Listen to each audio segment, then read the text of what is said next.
Hello, everybody. This is Dr. Al Hewer of A&T Lectures.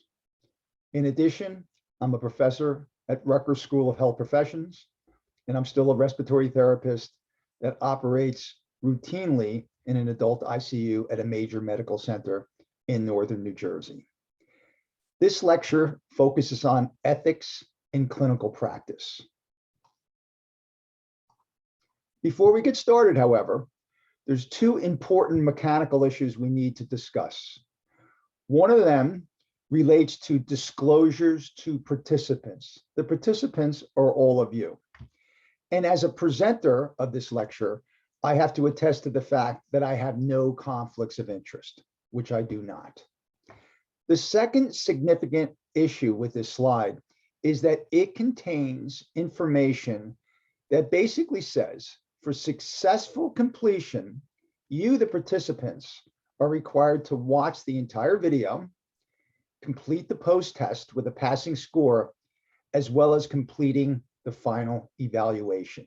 So please keep that in mind. Number one, that there are no conflicts on my part. And number two, the important steps that you all need to follow in order to get your complete credit for watching this CEU lecture. Now on to some learning objectives. This particular presentation is going to focus on understanding how and why clinicians and researchers can benefit from ethics education. It's going to review medical ethics principles and definitions. For examples, the principles are those very principles that most of us would find if we opened up a healthcare ethics textbook in any discipline, a physician, a nurse, a respiratory therapist, or an individual who's in one of the other allied health professions. These principles would be pretty much outlined in any one of those texts. We'll also discuss how such principles apply in clinical practice and in medical research in a subsequent presentation. We'll review strategies to identify and hopefully avoid ethical problems in these areas. The catch is this: it's very difficult to outright avoid ethical problems. But at least at a minimum, this presentation will give you tools and strategies on at least how to help avoid them. And probably most importantly, we're going to discuss different resources and how to find additional information for those of you who are particularly motivated to learn more about this topic.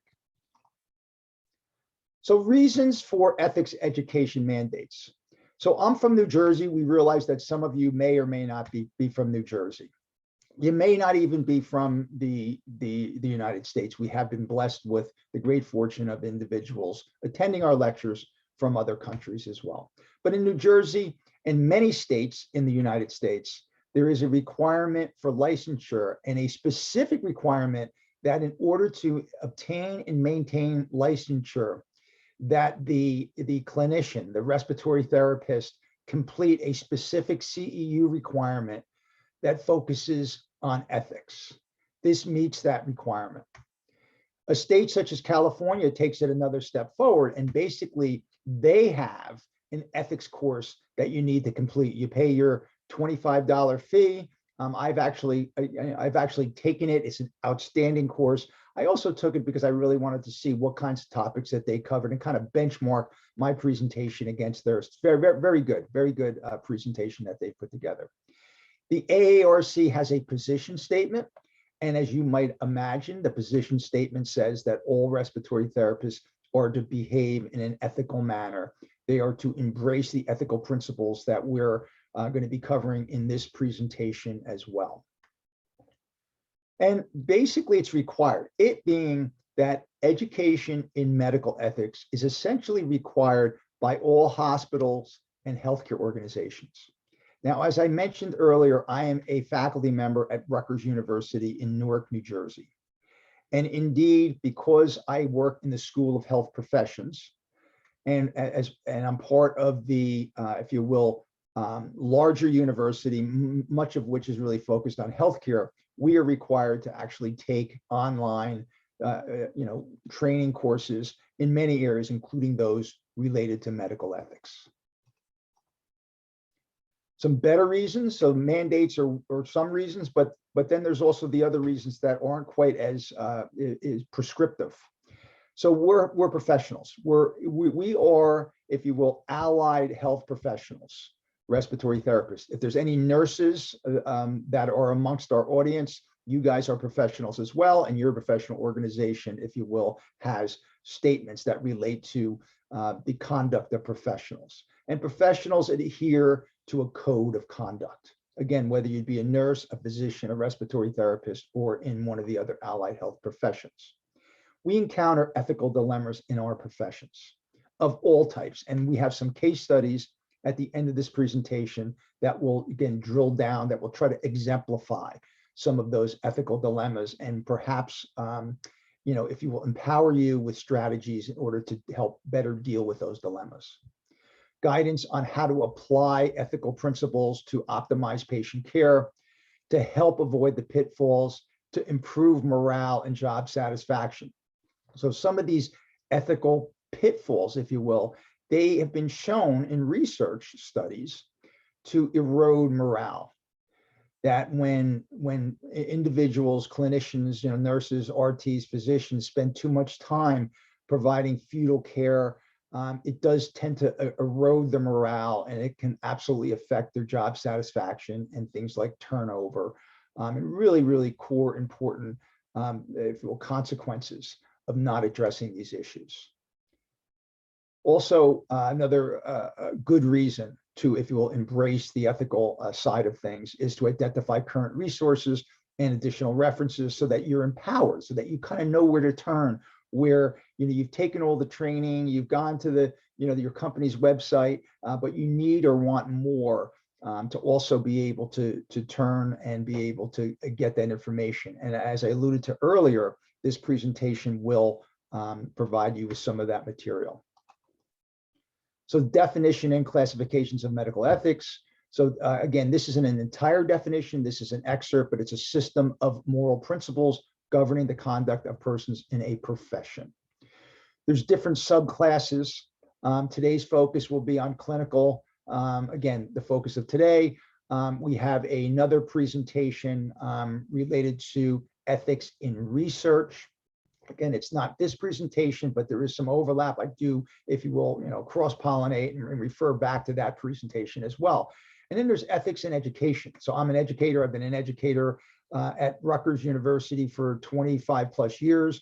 I also do some adjunct teaching for the County College of Morris, the respiratory program as well. And you encounter situations where mainly students are perhaps not embracing these ethical principles, where, particularly during, for instance, the COVID pandemic, where individuals were doing some testing remotely, there could be some issues with individuals accessing resources they're not supposed to be accessing, during an examination time. So those issues need to be dealt with effectively as well. However, those issues are not the main focus of this presentation, nor the if you will, accompanying presentation that I also do on ethical principles and research. So when you look at ethics, cultural facets, and legal, they're related, they're not the same thing. At the center of this, what's called Venn diagram, these three circles, really you can have issues or encounter situations where the situation is unethical, it goes against cultural norms, and it's illegal, okay? And you found that in certain states, you find that they've still maintained that physician-assisted suicide is illegal, okay? In other states, including but not limited to Oregon, it is legal, okay? But there's individuals that physician-assisted suicide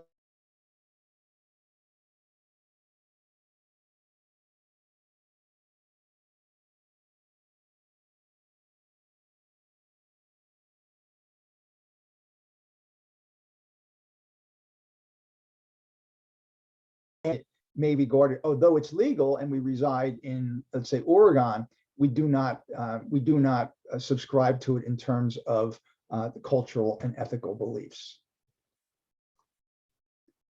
Medical ethics principles and concepts that we're going to review include autonomy, beneficence, non-malfeasance, and justice. Those are the 4 ethical principles that, irrespective of which discipline that you were to look at a medical ethics textbook, if you will, or again, a reference site, a website, you would pretty much see those 4 principles discussed. There's others that are related that you may or may not, and those include Veracity and Fidelity. And again, I'll drill down a bit more on each of these terms in the ensuing slides. So autonomy, the general definition of autonomy is to have self-governance or to function independently, okay? When we say independently, it means just to make independent decisions, okay? You can take, a country such as the United States, where we certainly embrace autonomy. We embrace individualism, freedom of expression, et cetera. There's other countries, and I'm not saying better or worse, but there's other countries where the level of autonomy is much less, okay? China being one of them. Again, nothing against the Chinese people, so please don't take this personally. If you or Chinese or, in some way, or offended, please don't be. But basically, the right to function independently is much more limited in certain countries, including China, than it is in the United States. And it can work for you, it can work against you.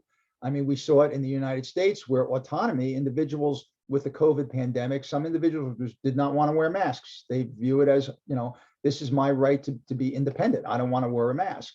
And that was really, potentially a negative or a downside with the spread of COVID or in getting vaccinations. Whereas a country like China, they just mandate you got to wear a mask. We're not messing. This is not up to you. We're saying wear a mask. We're saying, get the vaccination, period. So you can see where autonomy can certainly have pluses. It can also have minuses as well. But it's one of the things that really drives our healthcare system, in that individuals, so patients and their families, have the right to basically have a principle or an important say in their care. The right of the patient to govern their care. Now, it's not limitless, but it certainly is. They need to be at the center of patient-driven care. And as I said earlier, in the US, we hold autonomy to be most important. Great respect for individual rights. The law recognizes and deems an individual decision about healthcare as a right and not a privilege. Autonomy at the bedside, so really focusing, more acutely at what it means. So patients should be told the truth about their condition. And if any of you in the audience are wondering, well, what else? Well, some individuals, my father was diagnosed with colon cancer, inoperable colon cancer, in August. My mother elected not to tell him. It was 1971. It was a different era. I suspect that he knew it. And it was just, it was more of medical paternalism at the time. It would almost be unheard of today, but it just, things evolve over time type of deal. But they should be informed about the risks, the benefits, and treatments. In my father's case, it was inoperable. It was too far gone. They gave him a colostomy, and he passed away 2 months later. But the point of it is that today we've really evolved in medicine, both in terms of medical ethics, but also in terms of treatments. So we have, our arsenal is much bigger. So the number of options that individuals have at their disposals to be autonomous on is much greater than it was in 1971. Right to die or refuse treatment. I alluded earlier to physician-assisted suicide. It's legal in Oregon and elsewhere. And again, you may view it as non-ethical or against your cultural beliefs or your religious beliefs. That's a related but a different issue. The right of refusal is not absolute. So we, just like we have a limited democracy in this country, the right of autonomy is also somewhat limited. So you have compulsory treatment of where a third party is at risk. So you take an individual who, for instance, has tuberculosis, and if they don't continue to take their treatment, they could either redevelop the disease or they could develop a variant of the disease that is more resistant. Okay, or you have an individual who has a significant psychological disorder, and if they're taking their medication, they're not at risk, serious risk for themselves or others. When they come off their medication, they are at serious risk. So, there's certain, if you will, programs that are in place to help ensure that individuals where they may be harmed to themselves or others where their right of refusal is not limitless, that there's limits that are placed upon it. Barriers to autonomy and participation in certain provider networks. So basically, they may not reimburse for an experimental drug. Restrictions on patient-provider communication in the form of gag clauses. So HIPAA may delay transfer of patient information or files to a specialist chosen by the primary care physician. Okay, you see much less of this with the advent of electronic health records and patient portals, but it's still something to be very mindful of. And where the independent judgment is compromised by organizational policy. So a drug like Xopenex, which is now available in its generic form, but for many years was not, it was also many, many times more expensive than a drug like albuterol. So levalbuterol, which is the same as Xopenex, is still more expensive than albuterol, and many hospital formularies don't include Xopenex on it, just for their cost reasons, or other medications. So again, if the individual, I want my Xopenex, well, many places they are allowed to, let's say, with a physician's okay and documentation of that, they're allowed to actually take their home Xopenex in the hospital or skilled nursing facility, but that facility won't actually provide it. And again, there's structure. They can take it under very structured circumstances where a nurse or a respiratory therapist is assisting them and witnessing them, taking it properly, taking it at the proper interval, and things along those lines, caring for their nebulizer. When they need a new nebulizer, one is provided, and things along those lines. If that nebulizer falls on the floor, et cetera, that sort of stuff is taken care of, but the actual drug itself may not be on hospital formulary. So in a way, it's a restriction to autonomy. Beneficence would be the second, if you will, ethical principle that you'd see. So healthcare, which is in the best interest of the patient. Beneficence relates to providers, so that the actual provider, meaning us, RNs, RTs, physicians, et cetera, that we have, in a way, a fiduciary responsibility. Now, I spent 13 and a half years working for the Prudential, and much of that time was actually in the financial end of things. Terry, my partner, has worked on Wall Street. So the fiduciary really kind of means more, traditionally means more that you're in a position of high trust in caring for one's, if you will, wealth, okay, but from a financial perspective. But in the past 20 or 30 years, fiduciary is now, the definition and the use of it now also carries over into healthcare, where the individual, let's say an individual who has power of attorney, okay, over to make medical decisions, okay, or us as clinicians are looked upon for advice from if you will, patients and their families. Well, what would you do, Al? You're referring to someone like myself, And again, you're limited. You really need to ultimately refer back to the doctor. But in some cases, I don't want to. I've already talked to the doctor. I want to know, what would you do, type of deal. So they're putting you in a position of high trust. I did home care for a number of years, and you just built up a relationship with the patient and their families. They ask you certain questions. Yeah, I've been to the doctor. This is what they said. And again, you couch it, but at the same time, these are people that and they trust you, and you give them the appropriate advice. Not stepping over that line. Looking at beneficence, will your actions help or benefit the patient? It's often the reason why people go into healthcare is to help others. Certainly was. I didn't come in to become a respiratory therapist till I was 33, going on 34 years old. So I was a late bloomer, if you will. But it was definitely one of the reasons why I made that transition from my career in Prudential to my career in healthcare. Time management, workloads may interfere with it. So your desire to do the job well, take care of patients, maybe hopefully make them better, is interfered with sometimes when your caseload, when your patient load for that day or for that week or whatever is high, and it can be actually a frustrating experience. So beneficence is also one of those, if you will, ethical principles that also has limitations placed upon it as well. Non-malfeasance. So when I say we lower the bar, we're lowering the bar in this respect. Is you want patients to be able to make their choice. You want them to be autonomous, at least in somewhat so. You want to help them, so you want to be beneficent to them, okay? But if you just take one step down from that or two steps down from that, you also don't want to make them worse, okay? The nebulizer that falls on the floor, but you're gonna have to run, not run, but you have to go 5 minutes and get a new one because it's in the supply cabinet, whatever. and you could wash it off, you could wipe it off. Really, the right thing to do is to throw it in the garbage can and get another one. Okay. Or leaving a bed rail down after taking an arterial blood gas or something along those lines. So you don't want to do harm to your patients, but we know that sometimes patients are, for instance, placed on ventilators. They don't have a pneumonia. They're placed on ventilators for other reasons, and they develop a pneumonia while they're on the ventilator, a ventilator-induced, event, or ventilator-associated pneumonia, VAP, if you will. So you don't want that to happen. It does, but we certainly is, a bar where, gee, we want to make them better, but at least if we can't make them better, we don't want to contribute to their demise. And really now, non-malfeasance looks at, will your actions harm the patient either by omission or commission, by missing their treatment, the omission, okay, by giving the wrong dose, commission, okay, doing, the wrong procedure on the wrong page, et cetera, that sort of commission thing. Primum non nocere is Latin for, first of all, do no harm. So sometimes you'll see that appear in some of the papers related to medical ethics, or textbooks related to the same. Actions or practices which avoid producing bad consequences.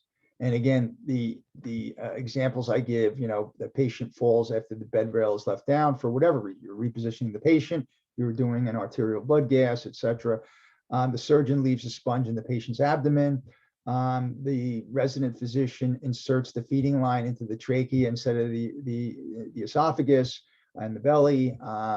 These things, they're not common, but they do happen. So really, non-malfeasance says, let's help ensure that these things do not happen. And then the beneficence-non-malfeasance continuum, I alluded to this in the preceding slide. So you want to make the patient, you want to contribute to making the patient better. If they're in a hospital, getting them out of the hospital. If they're in a other healthcare facility, getting them home, getting them better, maybe back to work, things along those lines. So that's really the beneficence. That's the highest standard. Then in the middle, there's preventing, removing harm, non-malfeasance. And then, you have different gradations, if you will, in the middle there as well. So if you observe a bed rail that is left down, but the patient has not fallen out of bed, putting it up, things along those lines. You observe one of your colleagues not washing his or her hands, just gently reminding them, to do so. Justice, equity, or fair treatment of stakeholders. Stakeholders really are, are payers. So we're all taxpayers. So we pay into, believe it or not, the Centers for Medicare and Medicaid Service. So we help support Medicare and Medicaid. So we're stakeholders. We're also stakeholders as clinicians. We're also stakeholders as potentially as patients or family members of patients. So we kind of wear a lot of different hats as clinicians.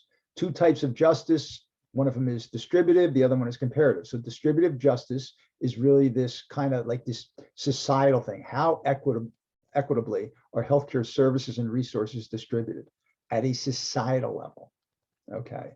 So things like, you think about, well, let's reimburse for everything. Okay.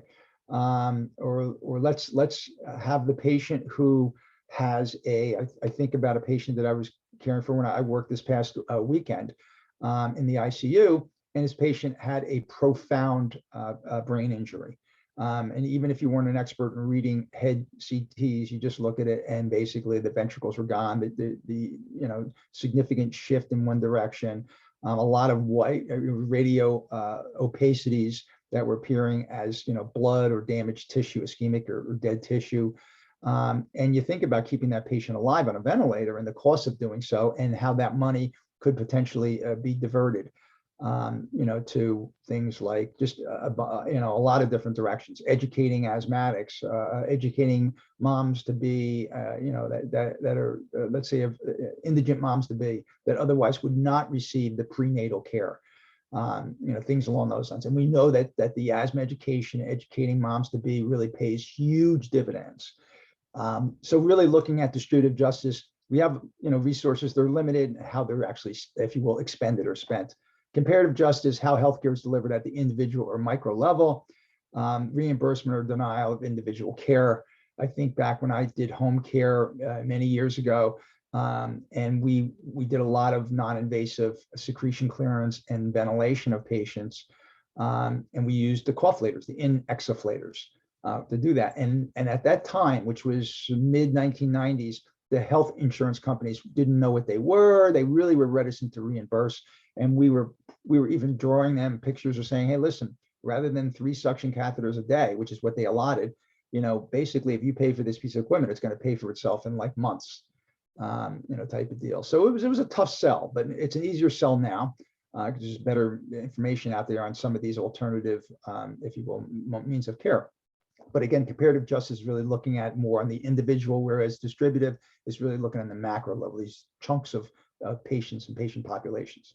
Justice applies to all these stakeholders, patients, insurance companies, payers, hospital systems, us as clinicians, et cetera, et cetera. Veracity. So veracity, now we're transgressing from the 4 core elements, okay, or ethical principles, to some that may or may not be, depending upon who you talk to, what book you look at, et cetera, what website you go to, whether it be considered one of the core principles of medical ethics. But veracity is where it talks to an element of respect for persons. It's the opposite of medical paternalism. So to be clear, medical paternalism was, I'm dating myself, I'm old. I'm old, that's all I'm going to say. But I remember Marcus Welby was on, and Marcus Welby said this, therefore it had to be true. Now, so that was 1970s and 80s. Now we have people that have much more access to data and research, and some their variability, but probably better ability to interpret it or access means of interpreting it. So in other words, the individuals, families, and patients are better able to question their doctors, question medical care. And some of the questioning is not well-founded, is not warranted, it's not legitimate, some of it is, okay? So you have this, 30, 40 years ago, paternalism, doctor's always right, to now, doctor may be right, but let's trust but verify. So we're going to verify what we think. Dramatic changes in attitude towards veracity over the past several decades, as I just alluded to. And again, it's not considered by all bioethicists to be a foundational principle of medical ethics. Fidelity, loyalty is another one of those, quasi medical ethical principles. Robert Veach, and by the way, I prepared this presentation separately, and then I was looking at my bookshelf and realized that I actually have a book by Robert Veach, because I took a medical ethics course when I was at Seton Hall, and I didn't connect the dots until probably 6 months after this presentation. The first version of this presentation was devised. So if there's any of you that have an interest in learning more about medical ethics, just Google Robert Veach, a Georgetown University ethicist, and he's written a lot on it. Let me just say that much. And he actually defines, or at least partially defines, fidelity as the ideal patient caregiver relationship. So it's really this, it's not, we don't need to be best friends, but there is a level of trust there that, that's very, very significant. And there's a level of intimacy, of, if you will, professional intimacy that exists as well. So the special relationship, each party may feel some loyalty to one another. And I go back to my example of home care, because some of those patients you're seeing repeatedly. And keep in mind, unlike the hospital, the home care patient is not seeing, or their family members are not seeing, this onslaught of different, if you will, clinicians. They're seeing the respiratory therapist, the home care nurse, and maybe doing some FaceTime with a physician that's out there. But so it's just kind of interesting relationship that can develop. Problems may arise when the relationship is too close and alters the medical judgment. Recommending, fetal treatment at the end of life. Let's keep mom alive at any cost. But and you saw that with COVID patients. You see that with patients that present to the emergency room. They have metastatic brain cancer from the original source of lungs. They're starting to have significant altered mental status, and yet everything is done for them for limitlessly. And I'm not saying that they should not be cared for at all, but the situations like that really tend to be potentially polarizing, where individuals say, if we have the ability to improve this patient in any way, we should use it. Whereas other people on the other end of the spectrum would say, let's make them comfortable. Let's use other forms of treatments that we have to maximize comfort, but let's not prolong suffering.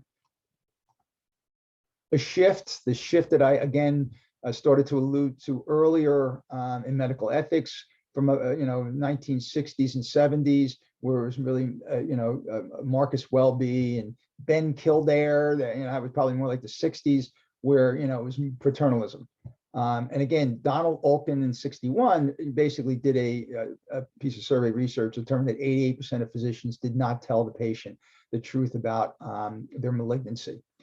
So that was 61. My dad passed in 71, so it was 10 years later, but it was a very different era back then. Whereas 1979 and beyond, Dennis Novak and others determined that 98% of physicians told the truth to patients with a malignancy. So even if you say that these percentages are slightly off, they're polarized. And you can see that the vast majority in around 1960 were, did not reveal a malignancy. By around 1980, the vast majority did. So it's really this significant shift in things, from like beneficence to like autonomy.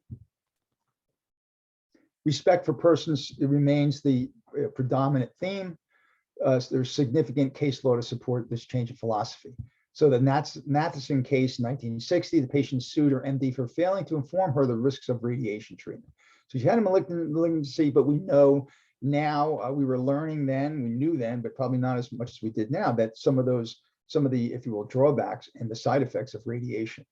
Roe versus Wade in 73, and you still hear about this today, that abortion is permitted for a non-viable fetus.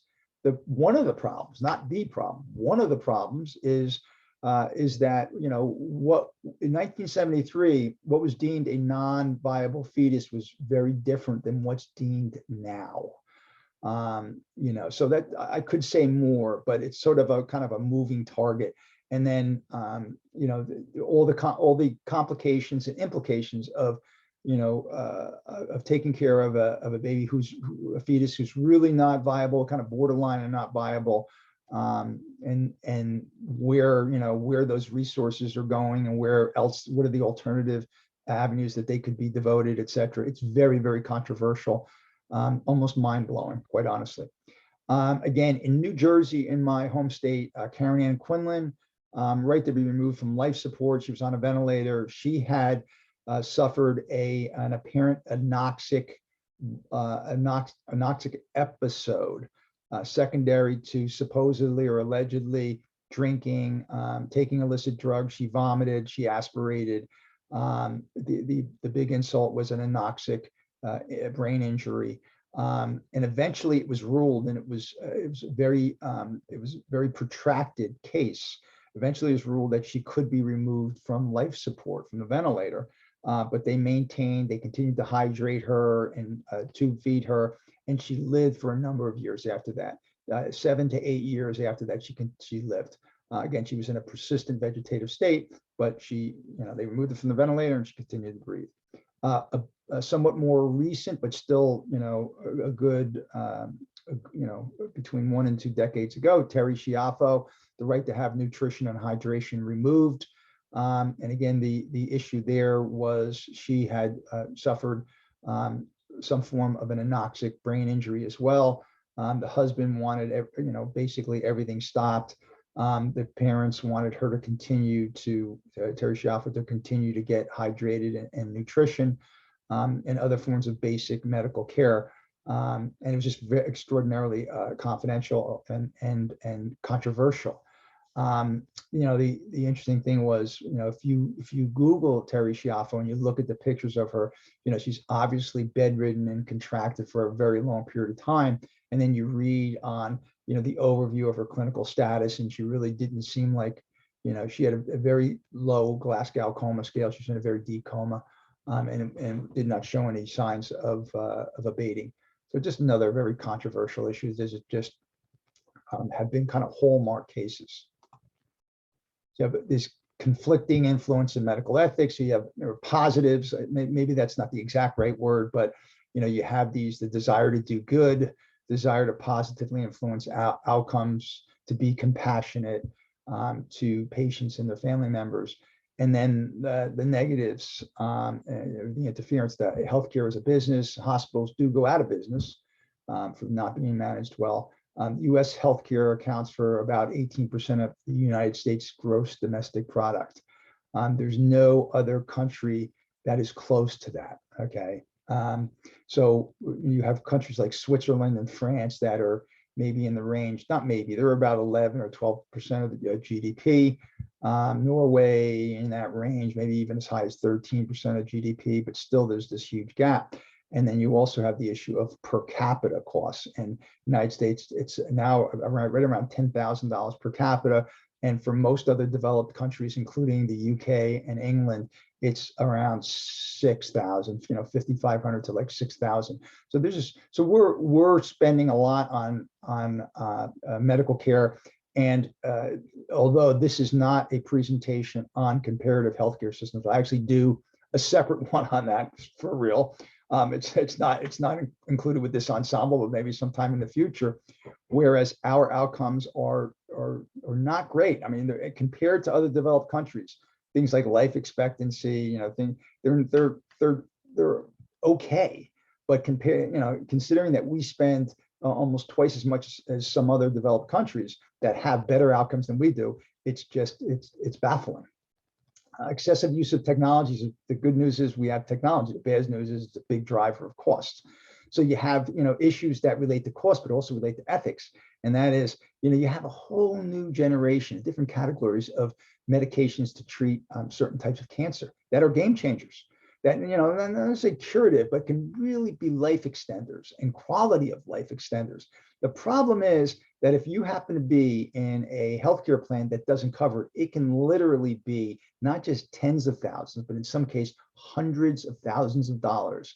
And again, it may be out of pocket to actually be able to, pay for those treatments that exist because of technology, but they may not be accessible because you can't afford, have the hundreds of thousands of dollars to pay out of pocket. So you have these ethical issues. Well, the technology exists out there, the medication exists, but I can't get it because, so it's again, baffling. Patient care silos. So you have, different disciplines that will focus on their discipline. The renal doctor, nephrologist focus on his or her emphasis. The pulmonary care guys and gals are focusing on theirs. And you have these trauma and surgery guys and gals. So you have these silos. We're doing a better job with a lot of better interprofessional collaboration in some respects. However, there's some pretty new research out there that's saying the electronic health record and the physician, the computerized physician order entry, CPOE, in large part are a positive, but they don't, they're seems like we're reverting back to more siloism. That physicians are putting orders in the electronic health record, okay, or the computerized physician order entry system, which is probably related to the EHR system, but they're not using closed loop communication. They're not conveying to the nurse or the respiratory therapist or the other doctors that I've made this change. You just got to find it. You got to find it. And then, if the order's in there and someone else acknowledges it, you may not even see the order. So it's this siloism. We're making some progress, but you would think that some areas that you would think would improve this interprofessional collaboration in some ways do not. So ethical conflicts and moral distress. So moral distress, the awareness of the proper, if you will, ethical action and principle, but the inability to act on it. And again, go back to the example of if you have a heavy workload, you know what you need to do. You should really be staying with the patient. You should be listening to the breath sounds before, during, and after. Type of deal. And you're not able to, you're cutting corners. There's good corners to cut, meaning make you more efficient, but at some point you may be cutting corners that, you miss the, the patient's, is wheezing, more after the treatment than before. Maybe they're having a paradoxical response. Maybe it's a good thing because their lungs are opening up and they're wheezing more. But the point of it is, if you don't listen to them, you don't know it, then, you can't act on it. Major contributor, poor employee, meaning clinician morale. Where you have these where you're caring for providing, if you will, a very significant amount of care to patients that are have metastatic, stage 4 lung cancer, but we're still, intubating them, leaving them on the ventilator for long periods of time.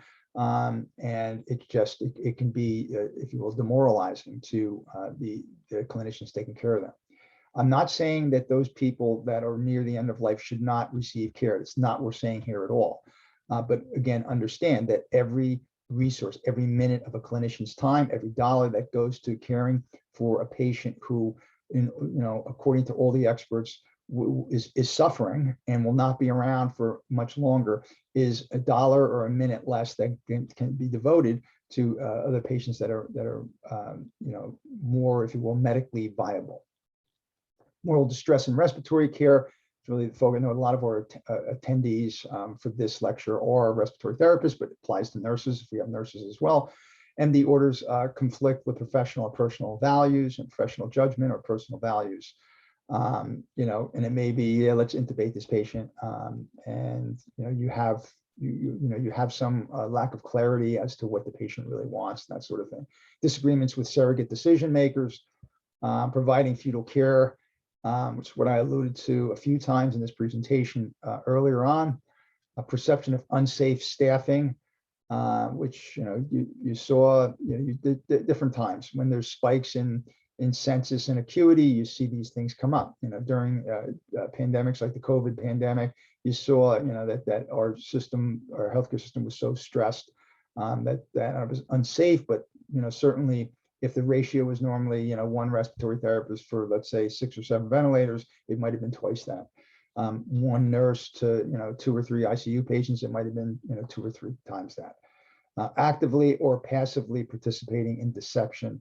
So whether it's just actively deceiving or seeing somebody do something wrong or say they gave a treatment when they didn't and not doing anything about it. It may just be saying to the individual. I'm not saying that you need to go to the manager's office, run right up there, but say, hey, listen, you may have gotten Mr. Smith and Mr. Jones confused, but Mr. Jones has a treatment and didn't get it. You charted that they did. Maybe you just got confused.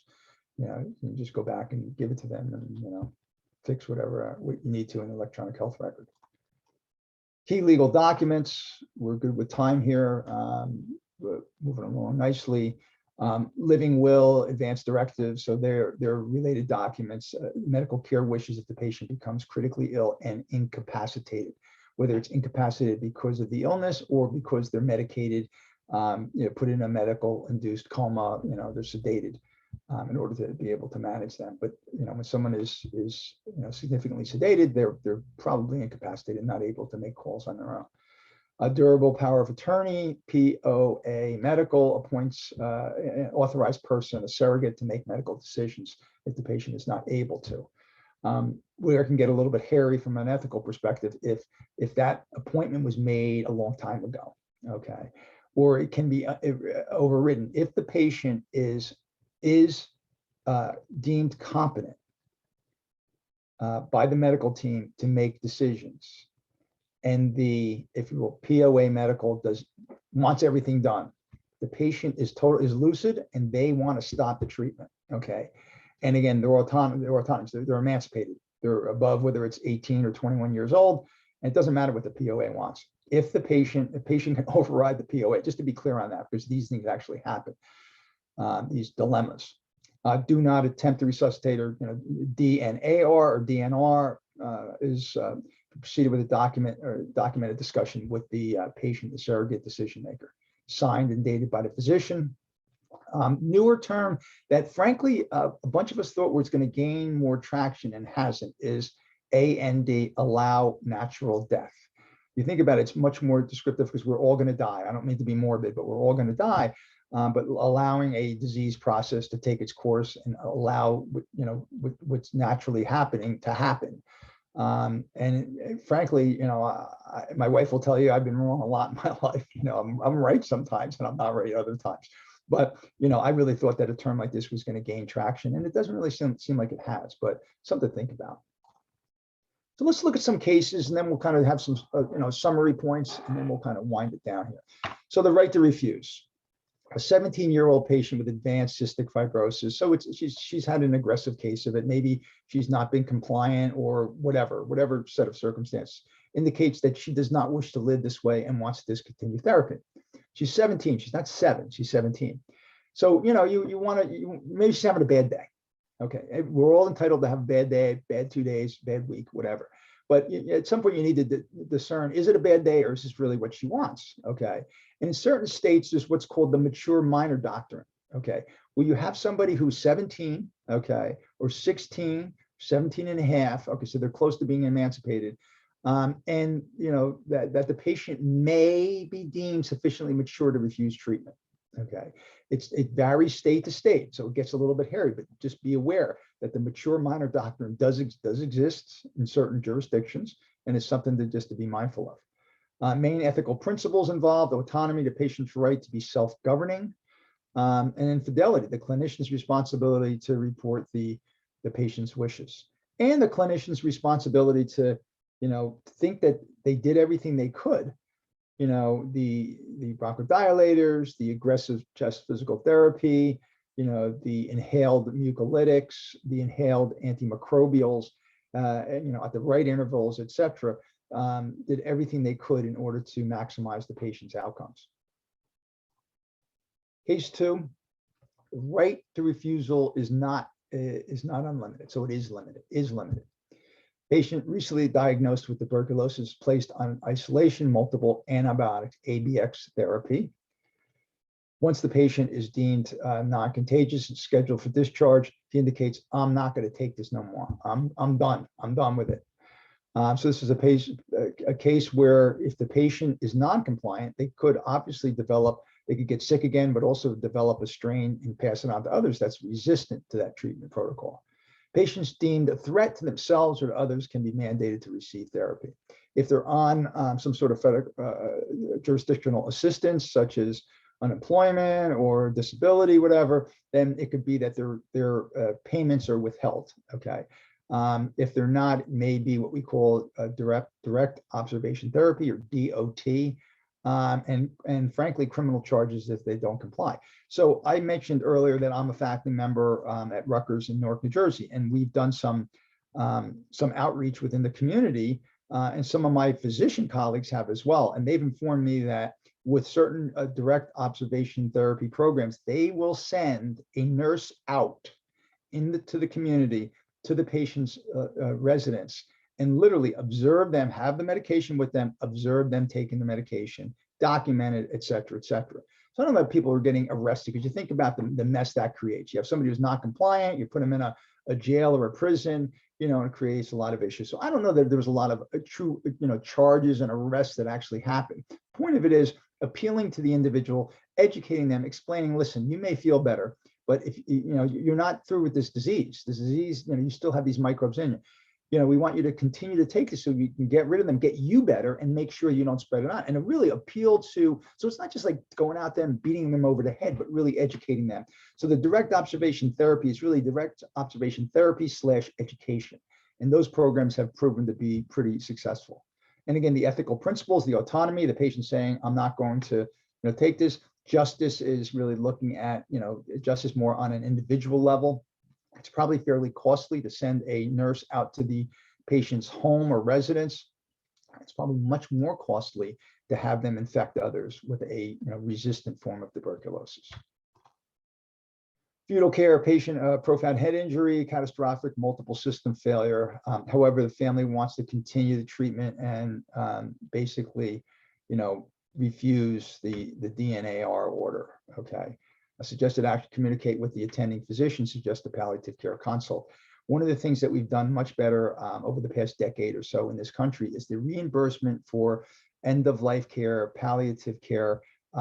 These palliative care consults has been enhanced. It sounds a bit convoluted, but it's really not. When Obamacare was being crafted, they talked about having these, if you will, committees that would determine, if the end of life and fetal care, and people looked at that and said, oh, these are like death squads. People are going to be deciding. So they backed off of that. But what they did was that while some reimbursements were reduced, reimbursements from Centers for Medicare, Medicaid Services, and now private insurers have really enhanced the palliative care consult and palliative care reimbursement. So it becomes much more viable. Some hospitals, including the one I'm associated with, now has, as of about 8 or 9 years ago, has a part of a floor that's basically is palliative care, and it's very patient and family oriented. Ethical principles looking at this: beneficence, fidelity, veracity, and justice. Fetal care, so the continuation of the preceding case. Deteriorates, codes for a second time, 3 hours. ACLS is again applied for 10 minutes. Patient has not responded. And then so this was American Heart Association now says, in certain circumstances, it may make sense to have the patient observe the resuscitative effort. And when this first came out, I read it and I was like, oh, no way. I think it was 2005 it came out. And I'm like, I was totally against it. And then you're involved in codes that the third code, it's 10 o'clock in the morning, patient's already coded 3 times. You're in the room, you're handling the ICU, you have patients you haven't seen yet. And it's just at some point, and the patient is not, they're obviously not doing well at all. And at some point you make the call, not the individual make the call, but the team making the call to, this is enough. And when you have resistant family members, sometimes when they actually see what you're doing to their brother, sister, mother, father, they'll be like, okay, enough is enough here. I've seen it in action. So I'm a convert. It should be used very carefully and judiciously, but there's a time when it may actually be warranted and appropriate, at least in my view. Resuscitation confusion, code blue is called 90-year-old patient, apparent acute distress. Patient has a valid advance directive, does not want to be resuscitated if the situation is deemed irreversible. Daughter who has POA, power of attorney medical, wants the mother to be resuscitated. So here's the rub with this one is, unless the condition is known to be irreversible, it's not yet known to be irreversible. CPR should continue, should begin and continue. The DNR status should probably be confirmed. If the resuscitated have continued, the situation should be reassessed. So there's always a certain amount of fluidity that is inherent in these situations. Just when I thought, it's not funny, but you think I've seen almost every ethical situation that can come up. There's all kinds of variants out there. And again, I still regularly work in an adult ICU, and whether you're in, you don't have to be in an adult ICU. You can be working in a skilled nursing facility and home care, whatever. But we see a lot of it, and it's been humbling in that there's situations that come up like all the time that I haven't quite seen that one yet. Case 6, extubation, end of life. You're given an order to extubate an elderly patient. Seems cognitively intact and has clearly indicated does not want to be reintubated. Patient's daughter is POA and wants everything done, including reintubation. So just to cut right to the chase in the interest of time, because we're finishing up here, it's the patient can override. The patient's deemed feel competent, they can override. Doesn't matter what the daughter wants, it matters what the patient wants.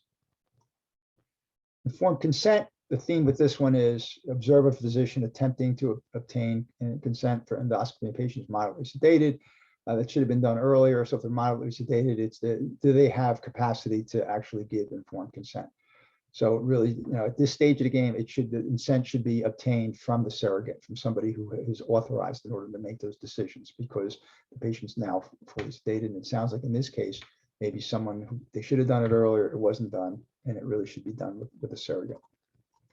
Patient discharge, uninsured 3-year-old, patient ED, cold symptoms, mild fever, stridor, retractions. He sounds like a fairly sick kid.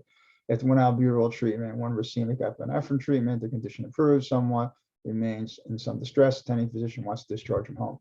So the theme to this one is, with an MDI and a spacer, but the bottom line is, particularly with racemic, if it's going to work, if the kid has upper airway swelling, if it's going to work, it's going to work quickly, but it's only going to last for like 2 or 3 hours. So the kid may be on, it may be mom and dad may be driving the kid home if they're discharged, and they may just have a complete rebound and be back in the ER an hour or 2 later. So not that you're going to, start yelling and screaming, but if you're in your professional judgment, if the patient should be admitted, then you should explain your position to the doctor. And if you need to escalate it somewhat, then you should do so. Home oxygen reimbursement. The theme here is, when you're qualifying. So doctor can prescribe home oxygen for a patient. They can prescribe it and they can get it. The problem is that they may not be eligible for reimbursement. They need to qualify. They need to be sufficiently hypoxemic through pulse oximetry or ABG. And that qualification should not be done by a representative of the home care company, just for the appearance of a conflict of interest. Okay, so it should be done by a third party of some sort. It should be done, for instance, by a therapist or a nurse when the patient's still in the hospital to actually qualify them, because as long as that nurse or respiratory therapist do not work for that home care company also. Take-home messages. We're coming down the home stretch here. Avoiding ethical problems, actively participate in your training, mandatory compliance, your ethics training, such as what you're doing right here. Know your practice guidelines. So in respiratory, we have clinical practice guidelines. My wife is a nurse, like perhaps some of you, and nursing has practice guidelines as well. In your places or place of employment, your policy and procedural manual, your licensure scope of practice. Sometimes it's your sixth sense. If it doesn't feel right, this doesn't seem right, you can ask for help, ask for another set of eyes. Know your resources, your hospital ethics committee, compliance officers, palliative care team. And again, I'm learning all the time. I teach and I learn, and I'm a better teacher because I'm learning all the time. So if you have questions, you need additional information, ask. Selected references, A.L. DeWitt. He, in addition to doing work with Egan's Fundamentals, it's one of the textbooks that I co-edit now. Anthony DeWitt, A.L. DeWitt, he does the chapter related to medical ethics, does a great job with that as well. There's some other sources here as well. I really want to thank you guys for attending today's lecture. Hopefully you got something out of it. I hope you have a great day, and we hope to see you back at more A&T presentations. Thanks.